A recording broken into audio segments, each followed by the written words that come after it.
십자가를 붙들겠네. 그 찬송을 부르면서 최후 승리는 확보된 것입니다. 계시록 보면 이기는 자는 여러 가지 약속하셨는데, 이기는 자는 모든 거듭난 성도들을 가리키는 거예요. 요한일서에 보면 예수께서 하나님의 아들이심을 믿는 자가 아니면 세상 이기는 자가 누구냐? 우리의 이김은 이것이니 곧 우리의 믿음이다. 그래서 이기는 자, 그러니까 승리는 확보된. 요한복음 16장 마지막 절에도 너희가 세상에는 환난을 당하나 담대하라, 내가 세상을 이겼다. 주님이 이기셨으면 우리 이긴 거예요. 우리 주님 안에 있기 때문에. 그래서 승리는 확보된 놀라운 은혜 가운데 살고 있는데, 오늘 요한복음 7장을 두 번째 시간에 들어가는데, 이 7장을 생각하면서 이 7장의 위치, 이게 이제 1장부터 시작되잖아요. 다시 말하면 사도행전은 초대 교회 역사예요. 교회 역사. 교회 역사의 시작은 예루살렘이잖아요. 언제? AD 33년경에 성령님이 강림하심으로부터 교회가 세워지고 시작이 된 거예요. 그래서 이게 지금 흐르는 가운데 7장까지 온 거거든요. 여전히 역사는 예루살렘의 배경이에요. 8장에 가면은 주님 말씀하신 대로 온 유대와 사마리아와 땅까지 내 증인이 되리라, 이 전개돼가는, 진전돼가는 이걸 볼 수가 있어요. 그래서 역사가 이렇게 흘러가는데 우리는 7장에 와 있어요.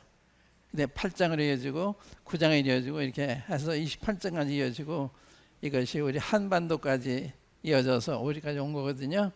그러니까 이런 역사를 큰 틀에서 보는 게 굉장히 중요해요.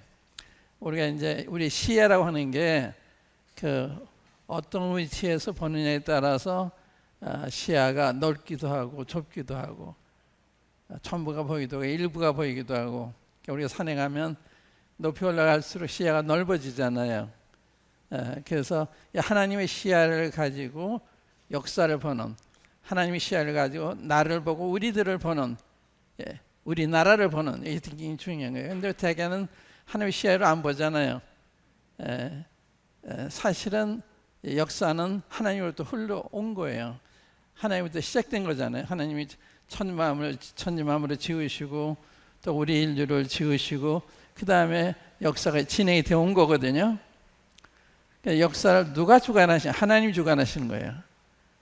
그래서 사도행전을 보면 사도들이 일을 하는데 성령님의 권능을 힘입어 가지고, 그래서 사도행전은 성령님의 행전이다 그러잖아요.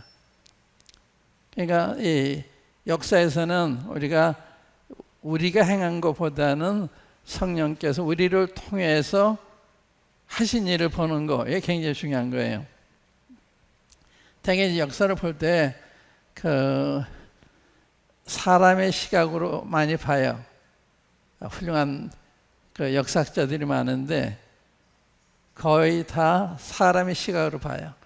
역사라고 하는 것을 가지고 연구를 해요.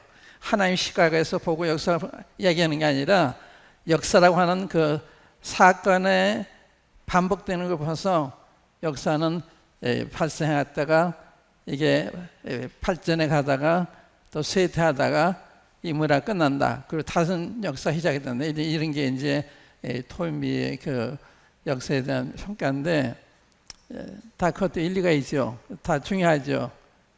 그런데 하나님의 시각으로 보는 거, 창세기부터 보세요. 창세기는 하나님이 주관하시다가 나중에 사탄이 개입을 해요. 그러면 이 역사의 진로가 바뀌어요.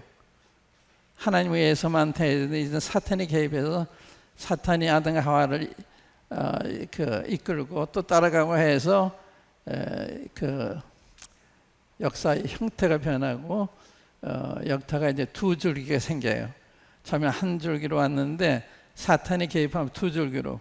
사탄을 따라가는 무리들, 하나님을 따라가는 무리들, 그래 하나님의 나라, 사탄의 나라. 믿음을 가진 사람들의 세계, 믿지 않는 사람들의 세계, 이 둘로 나눠지는 거예요. 이런 시각을 보면 굉장히 중요한데 역사를 잘 봐야 되죠. 그러니까 우리 현재를 살면서 우리가 하나님의 역사 중에 어느 시점에 와 있나 이제 이런 거 굉장히 중요한데 사도행전은 사도행 1장이 시작된 교회가 시작된 기획된 데로부터 지금 7장이 왔는데 사실은 배경은 예루살렘이에요. 예루살렘. 8장에서 이제 주님 말씀하신 대로 너희가 성령이 너희에게 마시면 너희 권능을 받고 예루살렘과 온 유대와 사마리아와 땅까지는 내 증인이 되리라 그랬잖아요. 그게 전개된 거예요.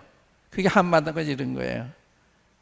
이런 하나님의 계획 속에서 교회가 지금 발전되어 오는 교회가 형성되고 또 전개돼가는 걸 보는 거예요. 그러니까 우리 한마디까지 이어서 보면 굉장히 놀라운 거죠. 성령님 역사 우리 한반도까지 이르렀다. 이게 한반도까지 이르는데 한 2000년이 걸렸는데, 근데 어떻게 해서 우리 한반도까지 이뤄요?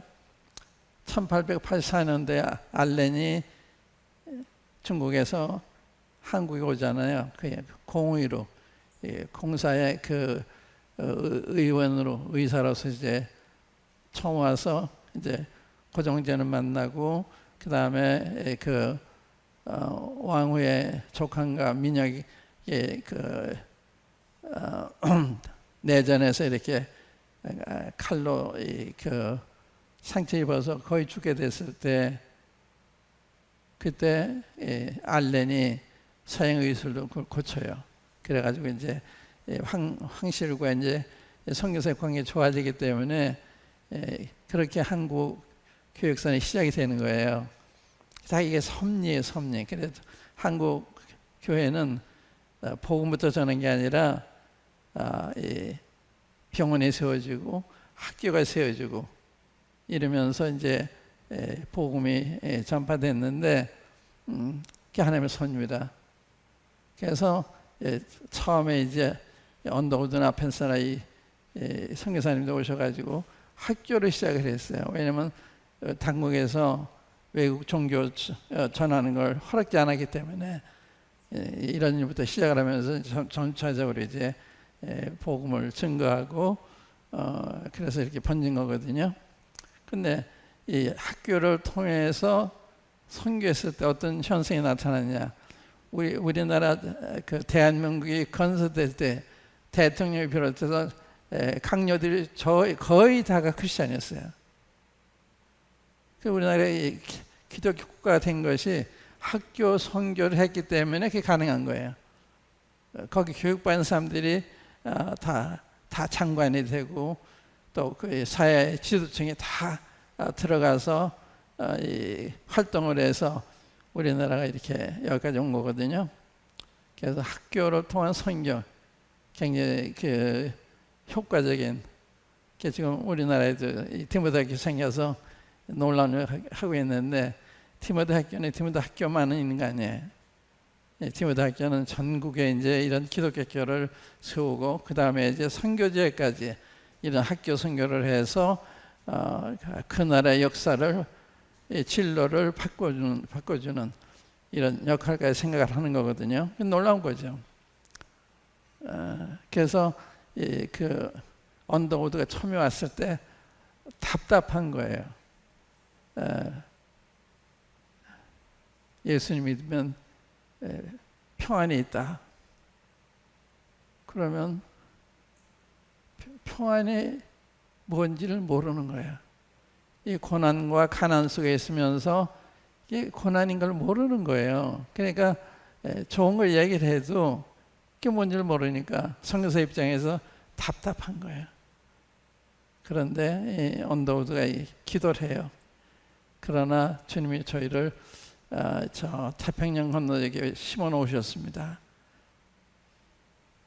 하나님께서 그 뜻을 이루실 줄 믿습니다. 이런 기도를 해요.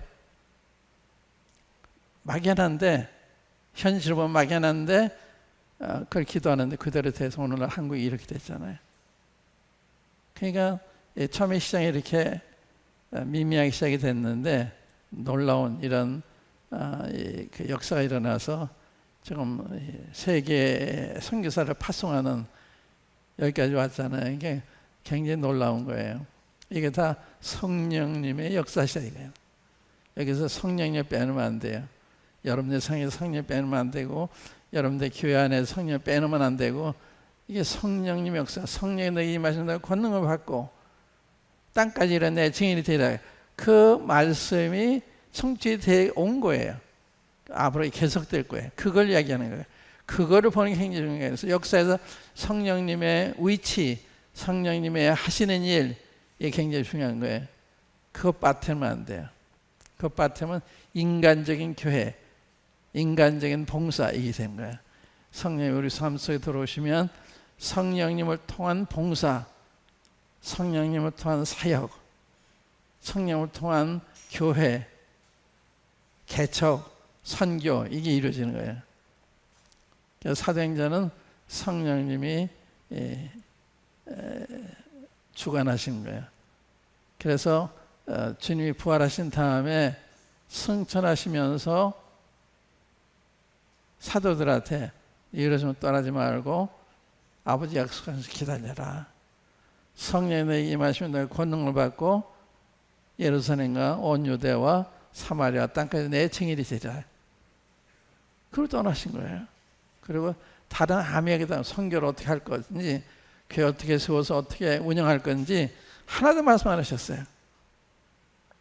다만 성령님 한 분만 약속하셨어요. 사도행전 읽어보시면 주님이 그 성령이 임하신 너희 권능을 받고 땅까지 내 증인이 되리라 하고 그 다음에 승천하세요. 그러니까 교회에 대한 아무런 얘기도 안 하셨어요. 그 무슨 뜻이냐? 교회마다 앞으로 이제 지역교회도 생기면 환경이 다 다르잖아요. 필요가 다 다르기 때문에 각 교회마다 성령님이 인도하실 거다 하는 걸 암시하신 거예요. 그래서 성령 인도를 받는 게 굉장히 중요한 거예요. 교회마다. 그게 다를 수 있어요. 교회마다. 근본은 다르지 않지만, 본질은 다르지 않지만, 그러나 방법은 많이 다를 수가 있어요. 환경이 다르니까. 안디옥교회와 예루살렘이 똑같은 게 아니죠. 그러니까 성령님을 살아계신 성령을 통해 인도를 받는 게 중요해요. 그렇지 않고 기록된 말씀만 가지면 이게 다 기록이 되어 있는 게 아니거든요. 그리고 어떤 것은 예루살렘 교회에게 해당이 되는 거고 우리한테는 똥 맞는 것이 아닐 수도 있어요. 그렇기 때문에 그때그때 성령 인도를 받는 게 중요하다. 이걸 좀 말씀을 드리고, 그러니까 사도행 7장은 1장부터 성령 역사 시작이 돼서 지금 7장까지 왔다. 여전히 위치는 예루살렘이에요. 그 다음에 7장에 보면 스데반의 순교를 당해, 기독교 최초의 순교자 스데반이 순교를 당하는데 심각한 모습을 보는 거죠. 7장에서. 스데반이 집사잖아요. 집사가 최초의 그 순교를 당하는데 디모데전서에 보면 집사의 직분을 잘한 사람들에게는 아름다운 지위를 주시고 또 그리스도 안에서 믿음의 큰 담력을 얻게 하시는 이 상급이에요. 집사 일을 잘하면 아름다운 지위를 얻는다. 그래 스데반은 기독교 최초의 순교자의 그런 아름다운 지위, 본인에게는 비참한 이런 돌에 맞아 죽는 순교였지만 스데반을 볼 때 감동을 받고 그의 삶을 본받고자 하는 이런 마음을 얻게 되고 큰일 한 거예요. 스데반의 죽음을 보고서 바울이 구원을 받아요. 바울이 거기 있었잖아요. 현장에. 그리고 스데반의 모습 봤을 때 그 얼굴이 천사를 받는 모습 봤을 때 제가 얼마나 마음에 걸렸겠어요. 걸렸겠어요. 또 스데반이 7장에 그 이스라엘 역사를 쭉 얘기했을 때 바울이 얼마나 놀랐겠어요. 그때 주님이 그 담에색으로 또 그리스도인들을 잡으러 가는 도중에 부활하신 주님이 나타나서 사울아 사울아 내가 왜 나를 핍박하느냐. 주여 누구십니까? 나는 내가 핍박하는 예수다. 그때 내가 핍박하는 예수님이 하나님이시구나, 메시아이시구나, 그걸 깨닫는 거예요. 스데반의 죽음은 교회 역사상 굉장히 중요한 바울과 하는 놀라운 하나님의 종을 회심케 하는 이러한 계기가 된 거죠. 그러니까 한 사람의 생애라는 게 거기 끝나는 게 아니고 그 사람의 생애 어떤 사람의 감동을 받아서 주님 믿고 주님을 헌신한다면 그게 그 사람을 통한 역사인 거예요. 그러니까 우리의 삶은 이렇게 다른 사람한테 영향을 주는, 도움을 주는 이런 삶이기 때문에 굉장히 중요한 거죠. 그 다음에 이제 이게 7장의 내용을 보면은 스데반이 제가 이제 유인물을 오늘 좀 만들어 가지고 왔는데 내가 상고하다가 이 말씀 좀 드려야 되겠다 해서 했는데 7장의 의미가 굉장히 중요해요. 어떤 점에 중요한가 하면 이걸 이제 하나님 시각에서 보는 거예요. 하나님의 시각에서. 하나님 시각에서 보면 이렇게 흐르는 거예요. 유대인들이 지금 십자가 못 박아 죽이잖아요. 그런데 사도행전 3장에 보면 너희가 알지 못해서 그랬으니까 지금으로 회개해라. 그러면 주께로부터 유쾌하게 되는 날이 임할 거다. 알지 못하게 행했다는 거예요. 알지 못하고. 그러니까 과실치사를 보신 거예요. 과실치사.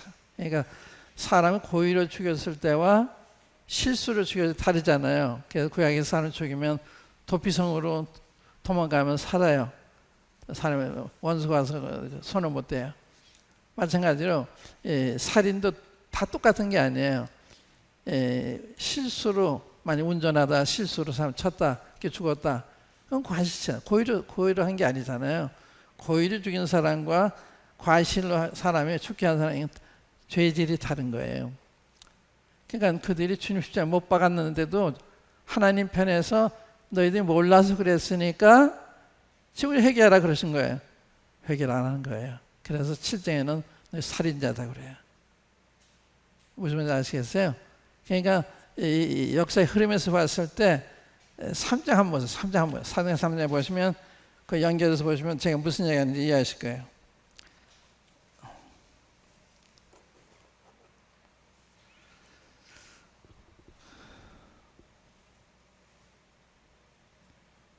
(17절) 보세요. 3장 17절에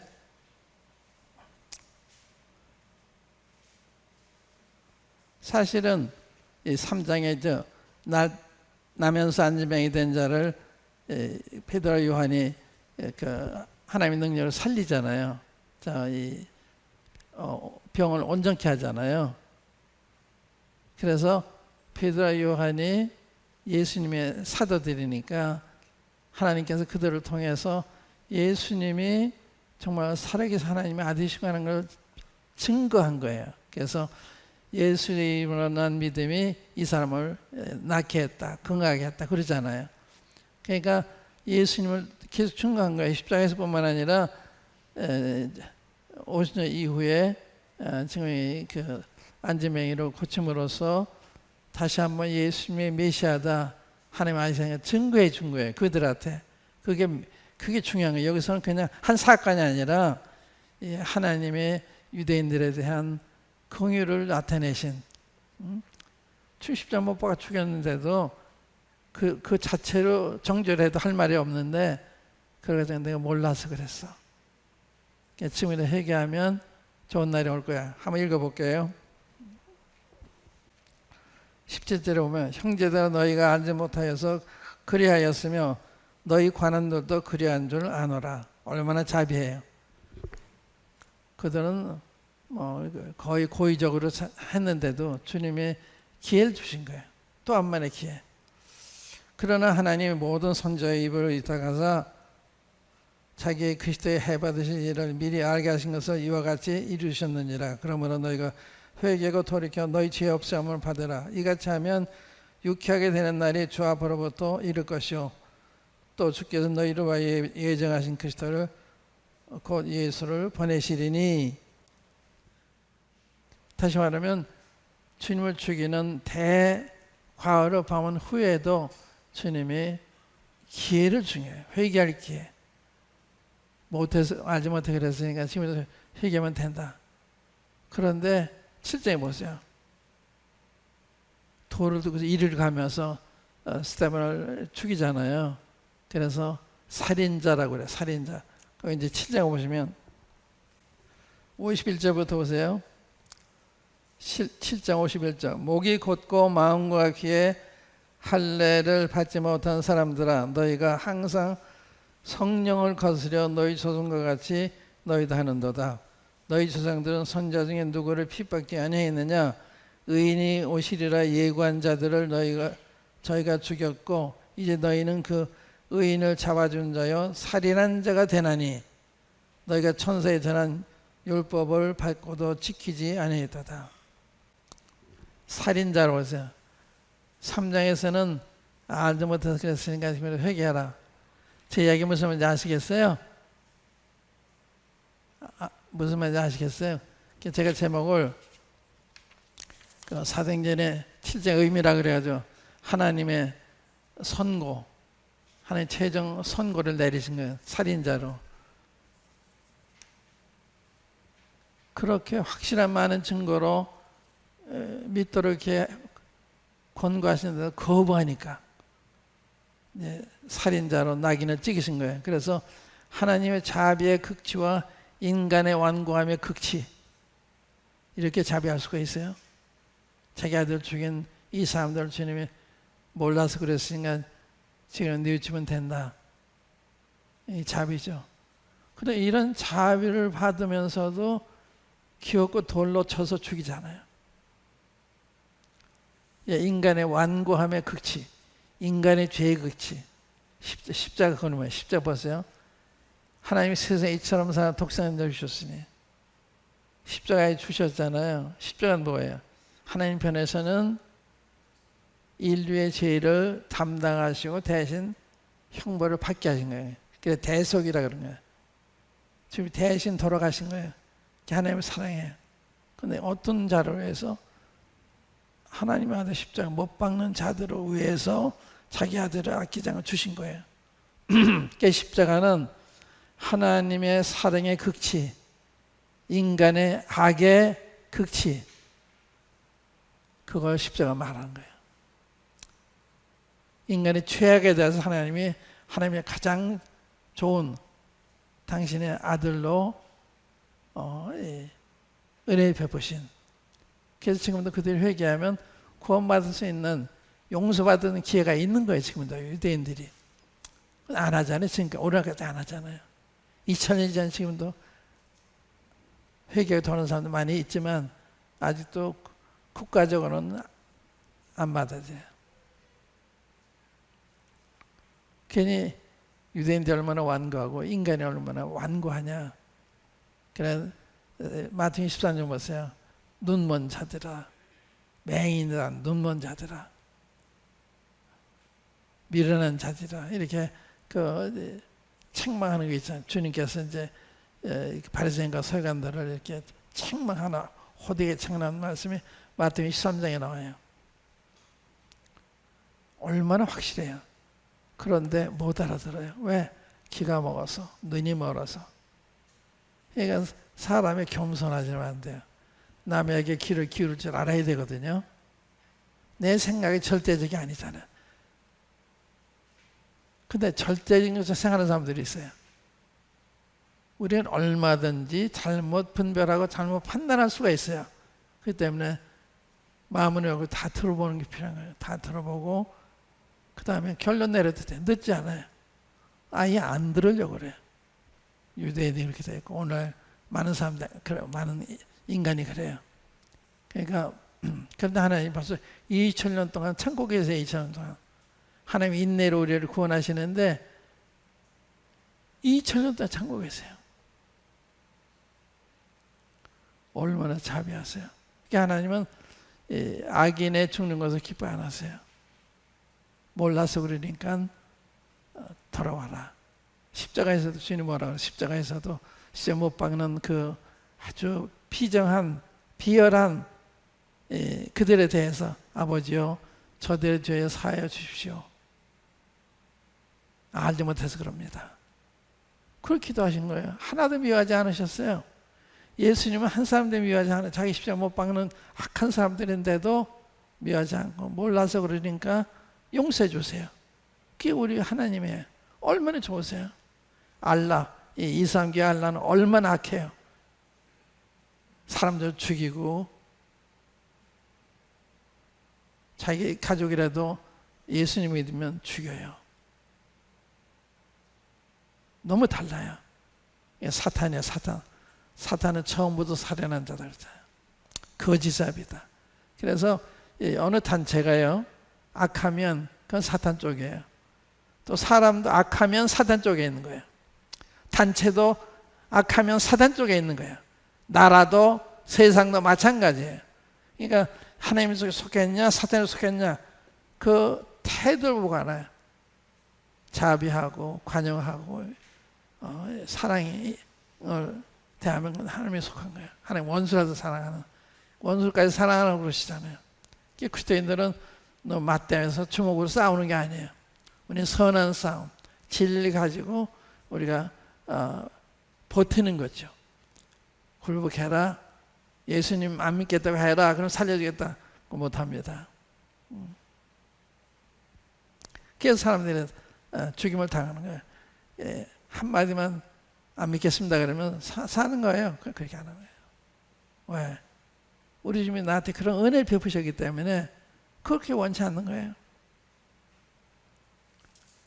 그러니까 여기 이제 사도행전 7장 의미가 뭐냐? 하나님의 자비의 극치와 인간의 완악함의 극치를 보여주는 거예요. 그거 제가 거기 성경을 인용했잖아요. 이렇게. 사도행전 37절 20절 과실치에서 여기 주셨는데 그건 또 한 번의 기회를 주신 거예요. 그런데 7장 50절 너는 살인자다. 의인이 오리라고 예고한 자들을 죽였고 그 의인을 죽였어. 죽인 살인자다. 마땅한 얘기죠. 그래서 하나님은 사랑이시지만 하나님은 공의세요. 근데 성경을 보면요, 사랑의 이야기예요. 공의 이야기, 사랑의 이야기입니다. 보세요. 아담과 하와가 범죄하잖아요. 이 선악과를 먹으면 정녀 죽는다. 정녀 죽어요. 공의예요. 그런데 주님이 찾아가시잖아. 아담아 내가 어디 있냐? 찾아가서 가죽 옷을 지어 입히시잖아요. 사랑해요. 가인한테 주님이 아벨을 죽이니까 죽인 아벨한테 사람들이 나를 만나서 죽을 거다 하고 막 두려워하니까 그렇지 않다. 아무도 손을 못 대게 하겠다. 지금 보호하세요. 그 가인을 사랑했어요. 노아의 심판, 하나님의 공의로 할 수 없이 심판하시지만 120년이라고 하는 긴 세월 동안 회개하게 해줬어요. 120년 동안 노아가 복음을 전한 거예요. 방주로 돌아와라. 하나님 앞으로 홍수를 내려서 온 세상을 지면에서 쓸어버리겠다 그러시니까 방주로 돌아와라. 아무도 안 믿어요. 마태복음 24장에 보면 홍수가 나서 저희들 다 멸하기까지 깨닫지 못했으니 인자의 맘도 이와 같이다. 주님 오실 때도 생생 똑같을 거라고요. 죽을 때까지 안 믿는다는 거예요. 인간이 얼마나 어리석어요. 얼마나 눈물어 있어요. 얼마나 자비하세요. 믿음 많은 증거가 너무 널려져 있는데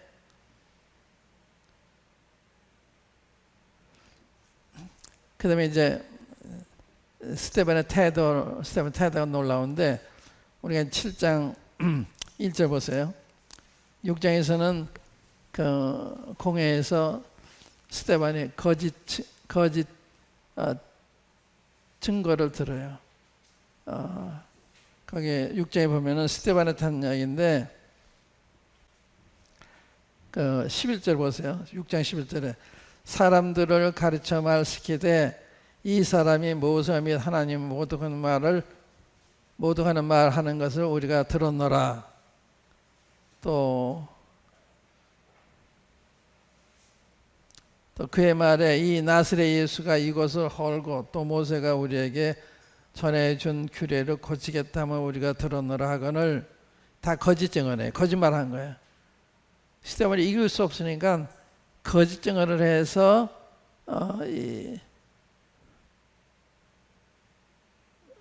사형을 받도록.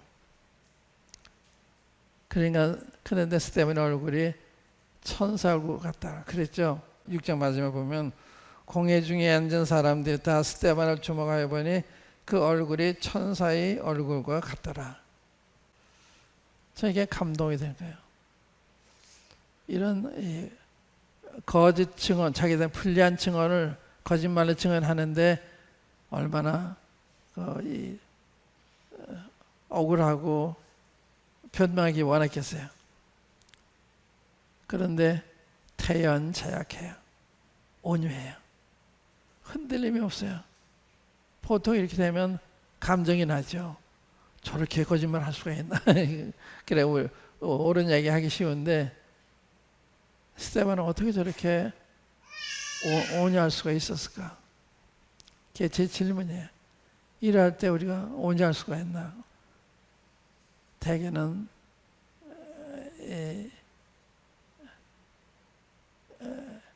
감정을 따라 반응하기 쉽죠. 스테반은 여기 7장 보세요. 7장 1절에 보면 대제사장이 가로되 이것이 사실이냐? 그런데 스테반이 가로되 여러분 부형들이여 들으소서. 이 이야기가 첫 마디부터 너무 온유해요.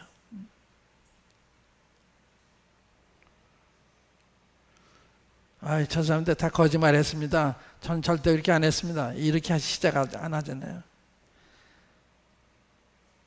여러분 부형들이여 들으소서 하고 아브라함 때로부터 주님 오실 때까지 역사를 쭉 이렇게 나열하는데 스테반이 그 온유한 태도 다 우리가 이런 게 필요하잖아요. 매일같이 우리는 온유 문제 같아요. 겸손, 온유 이게 다 간증이잖아요. 성령을 통해서 성령 열매는 사랑과 희락과 화평과 오래 참음과 자비와 양선과 온유와 절제와 충성이 이게 성령 열매잖아요. 그런데 우리가 성령에 충만해 있지 못하기 때문에 쉽게 우리 그리스도인의 간증을 손상시키는. 근데 이제 우리가 그 인생 생활할 때 크게 생각하면 여유가 생겨야 하는데 좁게 생각하면 여유가 안 생겨요. 무슨 뜻이냐면 우리에게는 모든 일이 억울한 일까지 부당한 일까지 사탄의 역사까지도 하나님의 섭리하에 있는 거예요. 하나님의 섭리하에. 그러니까 하나님이 허락해서 부당한 일을 다 하게 하신 거예요. 요셉 보세요. 요셉이 형들이 팔잖아요. 얼마나 억울해요. 얼마나 부당해요. 근데 팔려서 애굽에 가야 돼요. 그래 애굽에 가잖아요. 하나님의 뜻이에요. 그런 부당한 일이 하나님의 섭리가운데 허락이 된 거예요.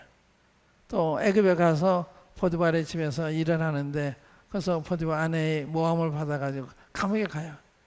그것도 억울하고 부당한 일이에요. 그러나 감옥에 가야 돼요. 거기 가서 바라의 신하들을 만나야 되니까. 그래서 바라 만나서 총리 대신이 되는 거거든요. 그러니까 하나님이 하신 일은 우리 생각을 판이하게 다룰 수가 있어요. 판이하게. 그래서 성경은 범사의 와를 인정하라. 그래야만 내 길을 지도하시라. 그 말씀 어디 있어요? 잠언 3장에 있어요. 그런 건 외워두세요. 또 범사에 감사하라. 이는 우리 주 예수 안에서 노래한 하나님의 뜻이다. 범사 하나님의 뜻이라는 거예요. 사탄의 역사도 부당한 일도 참새 한 마리가 땅에 떨어지는데 그 한 마리도 너희 천부께서 허락되면 떨어지지 않는다. 너는 머리카락까지 다 세지마 되었나니 두려워하지 말아라. 너는 많은 참새도 귀하다. 이 참새 한 마리가 다 주님이 관리하고 계신 거예요. 우리 머리카락 다 헤아리고 계시단 말은 우리에게는 사사이니까 주님이 다 감찰하고 계시다. 그런 뜻이에요. 또 어떤 일을 임하면 하나님이 허락하신 거예요. 억울한 일도.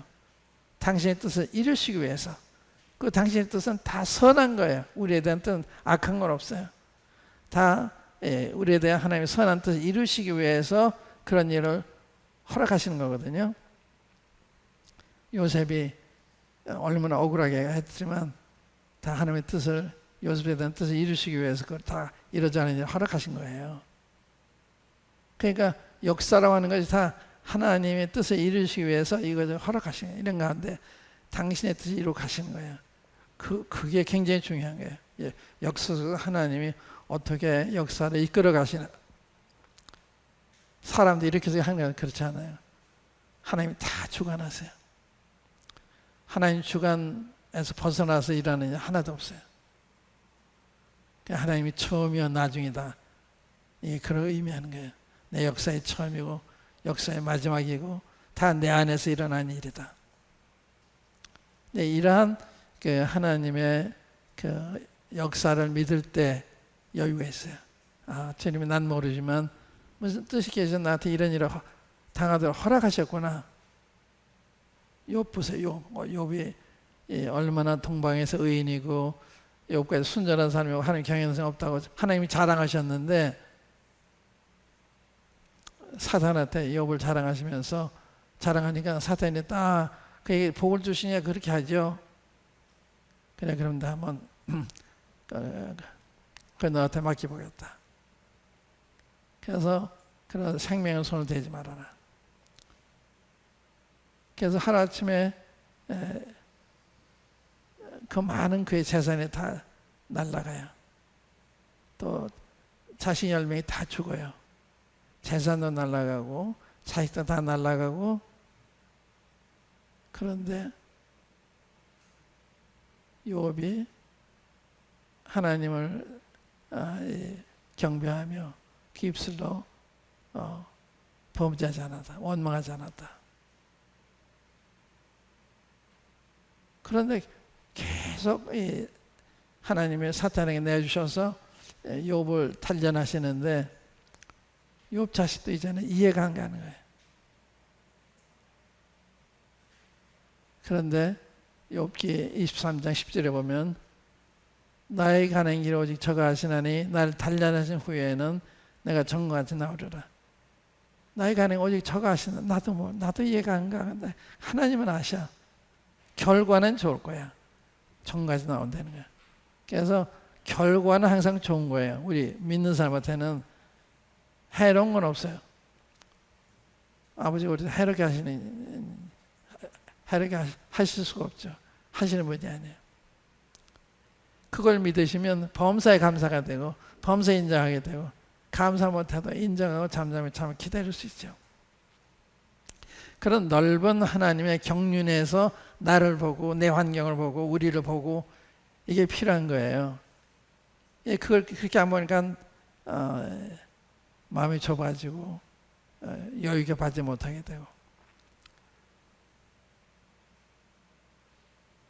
그러니까 지금 스데반이 이렇게 온유하고 담대한, 나중에 책망으로 얼마나 담대해요. 이런 어려운 환경에서 그럴 수 있다고 하는 거는 우리가 다 원하는 건데 그게 안 되잖아요. 비결이 뭐냐? 성령이 충만해요. 그래서 6절에 보면 스데반이 5가지에 충만해요. 성령이 충만하죠. 지혜에 충만하죠. 믿음이 충만하죠. 은혜에 충만하죠. 권위에 충만하죠. 성령이 충만해야만 태안자약하고 온유할 수가 있고, 그렇지 않고는 안 돼요. 그러니까 성령님의 충만을 받지 않고는 그리스도의 삶을 살 수가 없는 거다, 그거예요. 그러니까 성령님의 인도를 받기 위해서 매일같이 좀 가까이 지나는 거, 말씀과 기도로서 좀 가까이 지나는 거. 그러니까 우리 마음에 성령 충만하면 아무도 흔들지 못해요. 최근에 어느 모임에 한 자매님이 병원에 가서 그 진찰을 받았는데 자기가 몹시 아파서 진짜 받았는데 아무 이상이 없다는 거예요. 근데 자기는 아프다는 거예요. 저희 모임에 속한 사람은 딴 모임에 속한 자매님이신데, 그래서 그러면 아산병원 한번 좋은 형제님이 계시니까 한번 연락을 해서 응급실 가봐라. 갔는데 그것도 검사 결과 아무 이상이 없다는 거예요. 그래서 또 형제님 저를 위해서 기도해 주세요. 근데 정신적인 문제가 있는 거예요. 성격적으로 연약하고 민감하고 정신적으로 우울증 같은 게 있는 것 같아요. 전 만나보지 않아서 잘 모르겠는데, 그래서 자매님 너무 심각하게 생각하지 마세요. 너무 예민하니까 시가하지 마세요. 그런 우울한 마음, 그런 자신의 비관 같은 건 다 누구에게나 있는 겁니다. 정도의 차이지. 그렇게 마음을 여유 있게 갖도록 얘기를 하고, 그 다음에 시편 119편 165절 한번 읽어보세요. 주의 법을 사랑하는 자인 큰 평안이 있으니 그에게는 장애물이 없으로다. 주의 법을 하나님을 사랑하면은 우리 마음에 큰 평안이 오는데 아무것도 그걸 깨뜨리지 못한 거예요. 119편 165절 읽어보세요. 주의 법을 사랑하는 큰 평안이 있으니 그에게는 장애물이 없으리로다. 장애물이 없다는 거예요.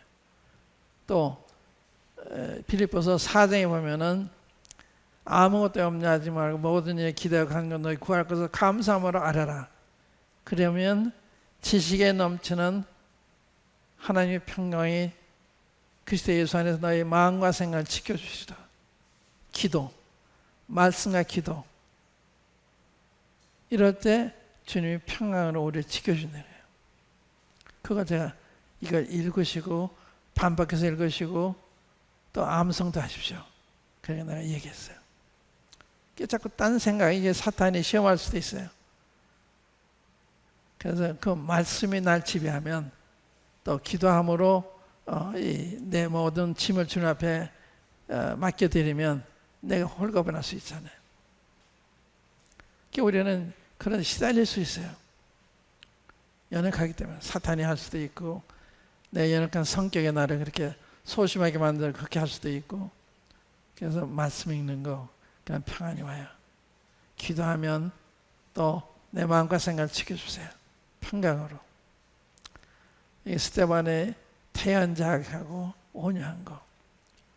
우리 집이 스데반 사도 바울의 디모데 후서에 보면 전서 6장인가 그게 보면은 우리 주님께서 본도 빌라도 앞에서 선한 증거 증거하신 것을 기억하라 하는 말씀이 있어요. 빌라도가 주님한테 심을 하면서 내가 죽일 권세도 있고 그러니까 하나님 허락하지 않고 나 해할 권세가 없습니다. 주님은 태연하세요. 할 이야기 다 하세요. 권위가 넘치세요. 그 한번 찾아볼게요. 디모데전서 6장 한번 열어보세요.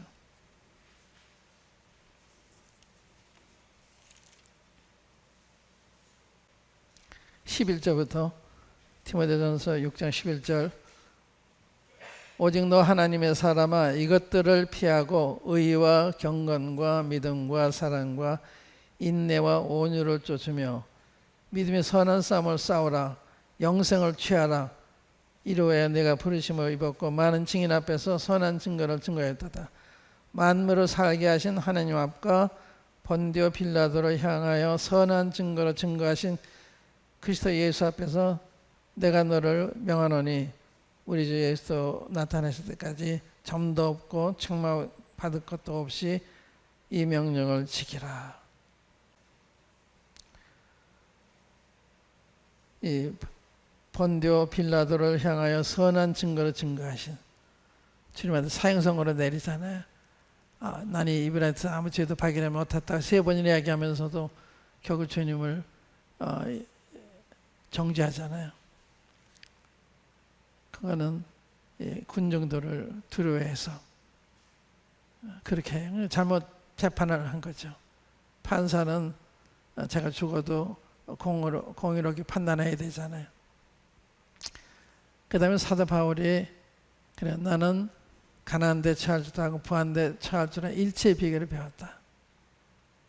가난한데 처할 줄 알고 부한데 처할 줄 알고 보통 사람은 가난도 문제, 부해도 문제. 가난하면 하나님 원망하기 쉽고 부하면 하나님 등한히 하고 교만하기 쉽고 사도 바울은 나는 그 모든 데서 처할 줄 아는 비결을 배웠다. 뭐냐? 비행기를 타면요. 구름 밑에 있으면 비가 와요. 비 맞아요. 구름 위로 올라가면 비 안 맞아요. 뭐냐? 환경 위에서 가는 거예요. 그건 믿음으로만 가능해요. 환경 밑에서 항상 비 맞아요. 그래서 초연한 삶, 주님 말미암아 주님 의지함으로 이 환경을 수용하는 거예요. 수용. 주님 허락해서 주님 뜻이께서 나한테 허락하셨구나. 이 받아들이는 거예요. 부해도 괜찮고 가난해 이걸 다 주 안에서 주의 뜻으로 받아들이는 거예요. 그런 것은 내 그 시각에서 판단해서 왜 하나님은 나한테 이런 걸 이렇게 허락하시나? 왜 이렇게 하시나? 그거는요. 범사에 잠잠히 받아들이는 사도 바울 그 비결을 배운 거예요. 한 번은 고린도후서 12장에 보면 바울이 받은 계시가 크기 때문에 하나님 사단의 가시 주시죠. 사단의 가시. 가시가 얼마나 아파요. 그래서 이것을 없애달라고 3번이나 간절히 기도해요. 왜 그랬냐? 주님이라는 지정이 되니까. 그래서 이거 없애달라고 기도하는데 하나의 응답이 내 은혜가 내게 족하다다. 내 능력은 약한 데서 온전하여 진다. 그러셨어요. 그러니까 바울의 기도를 거절하신 거예요. 이거 가시 없애달라는데 내 은혜가 내게 족하다. 내 능력은 약한 데서 온전해진다. 약할 때 하나님의 능력을 경험한다는 거예요. 그래요? 이러면 내가 크게 기뻐함으로 내 약한 것들을 자랑하리니. 이게 놀라요.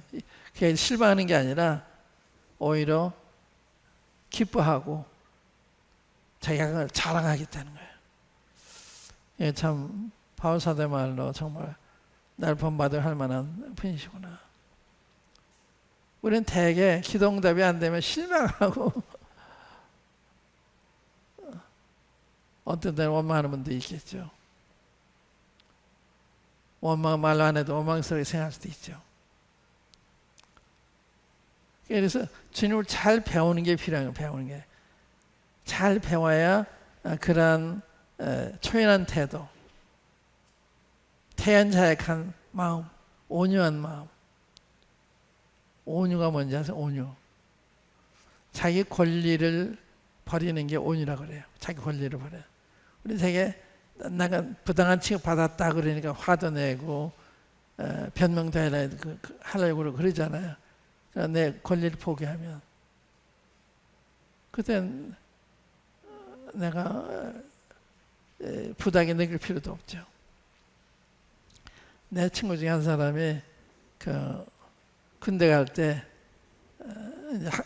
학보로 가는데 자기를 무로 놓고 갔대. 무로.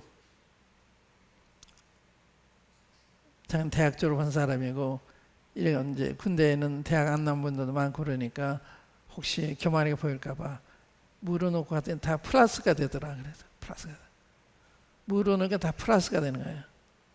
나름 어느 정도 날 이렇게 취급해.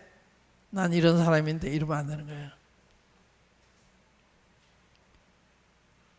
난 죄인이고 무슨 비난을 해도 변명할 여지가 없는 그런 죄인이에요. 그래서 뭐라고 얘기해도 다 해당이 돼요. 그래서 맞습니다. 부끄럽습니다. 죄송합니다. 이거 받아들이면 좋아요. 근데 내가 지적해 주는데도 하이 내가 언제 그랬냐? 그러면 무슨 이야기인지 알아들으십니까? 제 하는 이야기를. 그런 기본적인 태도, 신앙의 태도, 주님 본받는 거 아니에요? 그러니까 이제 그런 게 내 마음에 확립이 되면 그만큼 성숙한 그리스도인이 되는 거예요. 그래서 사람들이 여러분들이 어려운 일 당하면서도 초연하니까 놀라는 거예요. 저렇게 실망하지 않지? 주님 믿으니까 주님이 합당한 때 이렇게 하실 거다 이렇게 믿으니까 초연한 거예요. 환경 때문에 왔다 갔다 하는 거예요. 요동하지 않는 거예요. 제가 항상 시간은 넘어서 내가 죄송한데 여기 하고 이제 그다음에 이제 짤막하게 마칠게요. 그다음에 이제 스데반의 태도에 주님을 닮았다, 주님 본받았다. 인용했죠. 성경을 다 찾아보세요. 또 사도 바울과 같았다. 성경의 교훈이 주의 종은 마땅히 다투지 아니하고 온유해야 된다. 그런 말씀이 있어요. 어떻게 그렇게 온유 담대할 수 있었을까? 성령 충만으로. 그러니까 5가지 충만 얘기했잖아요. 이게 비결이라. 그러니까 우리가 스데반 같이 그렇게 되려면 성령의 충만이 필요해요. 성령이 충만하려면 말씀과 기도에 충실해야 되는 거예요. 말씀만 평안이 와요. 사실입니다. 신문 보면 평안이 오지 않지만 말씀 보면 마음이 부유해지고 여유가 생기고 평안하고 담대해지고. 근데 이 놀라운 걸 안 읽으니까 그 혜택을 못 보는 거예요. 또 기도하면 또 우리 마음이 편안해져요. 근데 기도를 안 하니까 저는 기도 약해요. 그러니까 이게 항상 고민인데, 그러니까 이 기도하고 말씀이 이렇게 균형이 잘 잡혀야 돼. 기도 없이 이 말씀만 읽으면 바리새인이 되는 거예요. 또 말씀 없이 기도만 하면 광신자가 되는 거예요. 이 두 가지 균형이 잘 맞아야 되거든요. 그래서 기도하는 시간, 나 모든 걸 다 내려놓고 주님 앞에 집중하고, 그래서 주님 앞에 내 필요한 것만 얘기하는 게 아니라 주 음성을 듣고 주의 모습을 보고 주님과 교통하는 그게 이제 기도잖아요. 그래서 기도와 말씀, 사도들이 우리가 기도하는 거 말씀을 전무하겠다. 참 중요한 말씀인데 이런 것이 성령 충만의 기본적인 길이다. 말씀 읽지 않고 성령 충만이 안 돼요. 성령 충만한 사람 말씀이 충만해지는 거예요. 성령 충만, 말씀이 충만한 거예요. 말씀이 충만하면 성령이 충만하게 되는 거예요.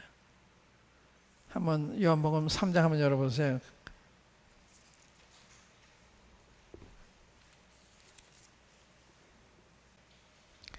(34절에) 보면 하나님이 보내신 이는 하나님의 말씀을 하나니 이는 하나님의 성령을 한량없이 주심이니라. 그래서 어떤 사람이 설교를 하는데 하나님 말씀이 충만해야 되는 거예요. 성령이 충만한, 하나님 말씀이 충만한 거예요. 딴 얘기 안 하는 거예요. 그러니까 그 성령이 충만한 증거는 하나님 말씀이 충만한 거로 증거가 되는 거예요. 근데 스데반의 역사 지식이 참 놀랍다. 이스라엘 민족 역사를 측석해서 아브라함부터 주님 오실 때까지 쭉 얘기하잖아요. 이게 지식입니다. 역사식. 여기 역사식, 역사 인식은 내가 구별했는데 역사식이 뭐냐? 역사를 아는 거, 여기 지식이에요. 그거 역사 인식은 뭐냐? 역사를 바로 읽는 거, 바로 보는 거. 그러니까 같은 사건을 보고도 인식이 다를 수가 있어요. 그런데 스데반은 역사 인식이 훌륭했다. 왜? 하나님 시계에서 보니까. 그래서 스데반을 지금 이렇게 대적하는 사람들한테 이스라엘 역사를 쭉 하면서 요셉의 얘기를 했어요. 너희 조상 요셉을 시기에서 팔았다. 이게 역사예요. 또 모세를 누가 너희를 관리와 재판관을 세웠냐. 이 거절한 그 모세를 주님 함께 하셨어요. 그걸 본 거예요. 그러니까 역사에서 하나님이 하신 걸 보는 거예요. 하나님이 하시는 거. 하나님 시각으로 보는 그게 하나님의 역사관이라 할 수 있어요. 하나님의 역사관을 가지고 이스라엘 민족 역사를 또 얘기하니까 그들 가책을 받죠. 그런데 그분들 모르잖아요. 그 얘기를 해줘도 모르잖아요. 지적해 주는데도. 요셉을 그들이 대적하잖아요. 반대하잖아요. 팔잖아요. 모세를 대적하잖아요. 근데 하나님은 그와 함께 하시고 그들을 애굽에서 인도에 내는 사람 삼으셨잖아요. 그러니까 사람 볼 때는요. 하나님 이 사람 어떻게 대하시느냐 이걸 보셔야 되는 거예요. 여러분의 눈으로 보지 마시고 하나님이 이 사람 어떻게 보고 계시나 함께하고 계시나 함께하지 않으시나 이게 굉장히 중요한 거예요. 사람의 가치가 하나님이 함께 하실 때 그 이상의 가치가 없어요. 하나님 함께 하시면 다 된 거예요. 항상 함께 하나님 항상 함께 하시는데 우리 편에서 함께 안 할 수가 있어요. 그래서 하나님 함께 하심을 따라가는. 그래서 이게 7장에도 보세요. 그 사도행 7장에도 그 말씀이 돋보이는 말씀입니다. 9절에 보시면 7장 9절에 여러 조상의 요셉을 시기하여 애굽에 팔았더니 하나님이 저와 함께 계셔. 하나님이 저와 함께 계셨다. 이게 포인트예요. 그러니까 하나님 함께하는 사람이 못 당해요. 팔았는데 보디발의 집에서 또 감옥에 갔는데 결국 그 과정을 통해 하나님의 뜻이 이루어지잖아요. 그래서 하나님이 함께 하셔 그 모든 환난에서 건져내사 애굽 왕 바로 앞에서 은총과 지혜를 주시며 바로가 저를 애굽과 자기 온 집의 치리자로 세웠느니라. 이게 중요한 거죠. 그러니까 우리에게 일어난 일이 사람 보기에 또는 우리 자신이 보기에 이 하나님 인도하십니까? 이렇게 의심할 때도 있어요. 그런데 하나님 허락 없이 다 안 와요. 하나님의 뜻이 허락하는 게 순응하고 받아들이는 그렇게 보는 거예요. 주님 어떻게 하시나.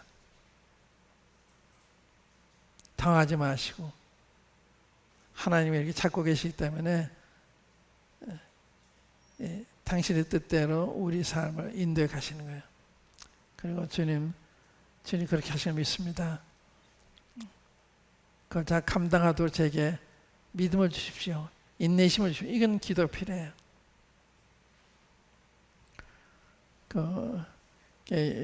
요셉의 생에 놀란 건 하나님이 함께 하셨다. 모세도 마찬가지고. 이제 그런데 백성들은 반대하고 대적하잖아요. 그러니까 이 성경에 보면요, 일반 대중은 틀린 거예요. 일반 대중은 소수가 항상 옳아요. 그래서 노아 홍수 때도 노아의 7 식구만 구원받잖아요. 대중이 다 반대하잖아요. 안 믿잖아요. 또 소돔 고모라도 롯 가족밖에 없잖아요. 좋은 문으로 들어가기 힘쓰라. 멸만이 있으면 넓고 그 길이 커서 그리 가는 자가 많고, 생명이 있는 좁고 협착해서 찾는 이가 적다. 적은 거예요. 이게 적은 게, 그러니까 일반 대중 항상 잘못되어 있어요. 일반 대중. 그래서 일반 대중을 따라가면 안 돼요. 수를 보고 따라가면 안 돼요. 주님이 함께 하시느냐 안 하시느냐, 이게 중요한 거예요. 모임도 크다 작다가 중요한 게 아니라 주님이 함께 하시는 모임인 거예요. 이게 중요하잖아요. 그러니까 그걸 늘 구하셔야 돼요. 주님이 함께 하시는 아무것도 아닌 거예요. 개인이든 교회든 아무것도 아닌 거예요. 그래서 여기 그 요셉의 특징이 하나님 함께 하셔서 모든 혼란에서 건져내시고 그에게 은혜와 지혜를 주셔서 그 애굽의 치리자를 삼으셨다. 하나님이 하신 거예요. 하나님이 하시니까 누구도 못 막아요. 그러니까 인간적으로 뭘 내가 하려고 그럴 필요가 없어요. 주님 뜻이면 주님이 다 그렇게 하신 거니까. 안 하려고 그렇게 하시는 거예요. 여기까지 할게요.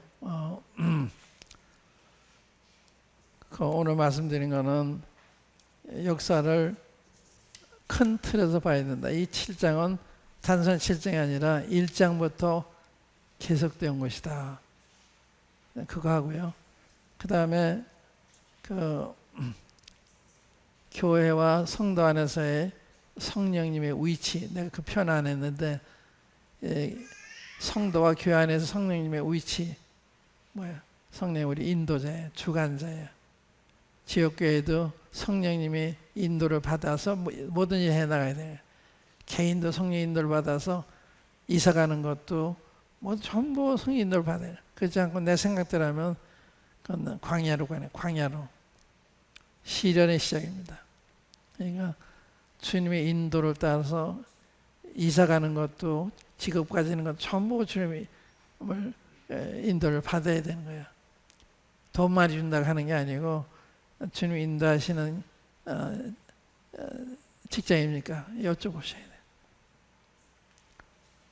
인도하는 것이면 저를 못 가게 해주십시오. 그래도 돼요. 그러니까 매사를 주님의 인도로 따라가라. 그럼 틀림이 없죠. 이사하는 것도 저는 근데 다 경험했어요. 이사하는 것도 다 좀 인도하시는 직업도 마찬가지고. 그러니까 그냥 제가 하는 소리가 아니라 제가 평생을 통해 경험해오고 있는 일이기 때문에 이사까지 다 관여하시고 직장도 다 관여하시고, 그리고 하나님의 뜻에는 또 타이밍이 있어요. 타이밍. 주님의 뜻인데 타이밍이 아닐 수가 있어요.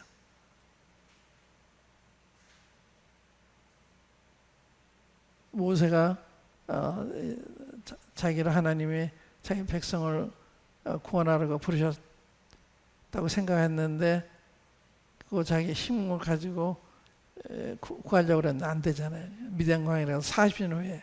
그러니까 하나님 타이밍보다 40년 전에 모세 행동하니까 안 되잖아요. 그러니까 광야를 보내서 40년 후에 부르실 때는 주님 전 못해요 그러잖아요. 준비된 사람은 전 부족해서 못 이루게 된 거예요. 준비 안 돼서 내가 할 수 있다 이 생각. 그 위험한 거예요. 장로든 집사든 나 할 수 있다. 시켜도 제가요 그런 일들 감당할 수 있나요? 글쎄요 저는 아닌 것 같아요. 이런 겸손한 태도, 또 그 일이 얼마나 어려운 일이에요.